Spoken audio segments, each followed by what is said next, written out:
Hey now, it is like the day after Christmas. I haven't filmed anything since Johnny Mai, so not that people are waiting on bated breath. But since I filmed last, you can see I'm a mess. I just woke up from a nap. My hair's a mess.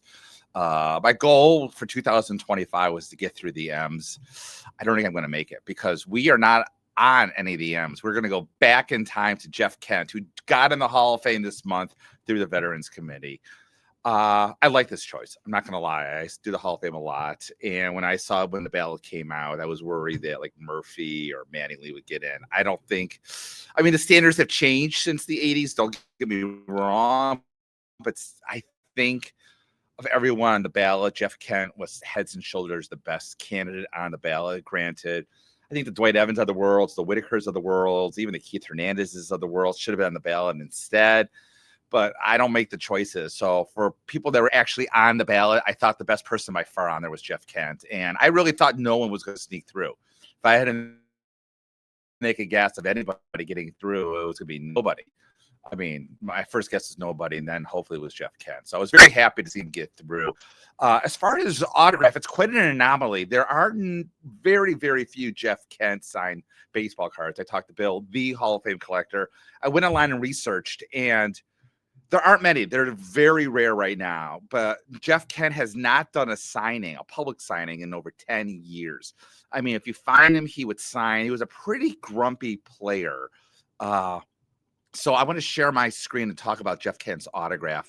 What's interesting on the Outer Safe website, there isn't even much out there for Jeff Kent, believe it or not, because there's no fakes or reals, because people weren't collecting him. People weren't really seeing him. Obviously, he was not a first ballot Hall of Famer. But in my eyes, for better or worse, if you're a Hall of Famer, you're a Hall of Famer, from Jeff Kent to Harold Baines to Babe Ruth. So they're in the Hall of Fame. So congratulations to Jeff Kent. Without any further ado, let's take a look at the autograph analysis of Mr. Jeff Kent. So I'm going to share my screen as usual.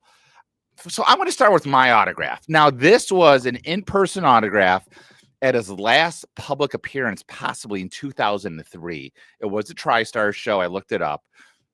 Jeff Kent has a really unique autograph. You could see how it kind of swings here through the J right here. We'll look at it more. And this J, in the 20 years since he signed this autograph, has got even more compact. You can see right here, it's the E, the F, the F. He kind of loops the E right here.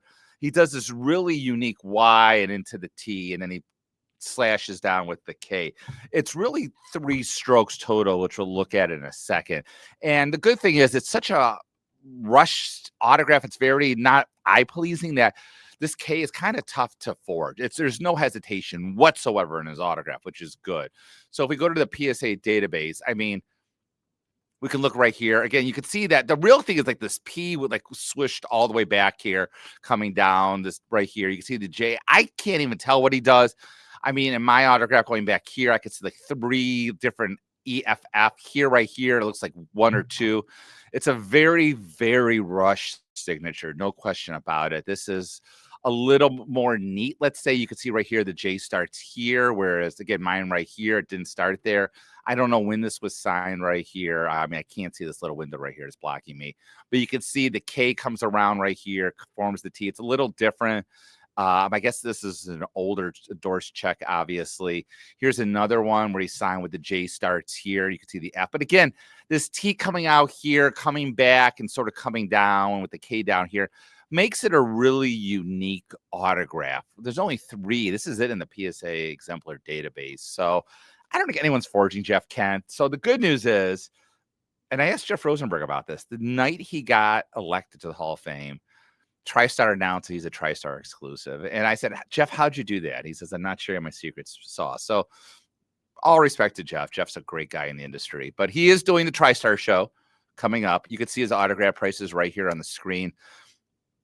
I don't think it's anything that crazy. Well, I mean, I won't get to the game use stuff in the description. $80 for a trading card, $130 for a regular. I mean, this is what these Hall of Famers charge now, unfortunately.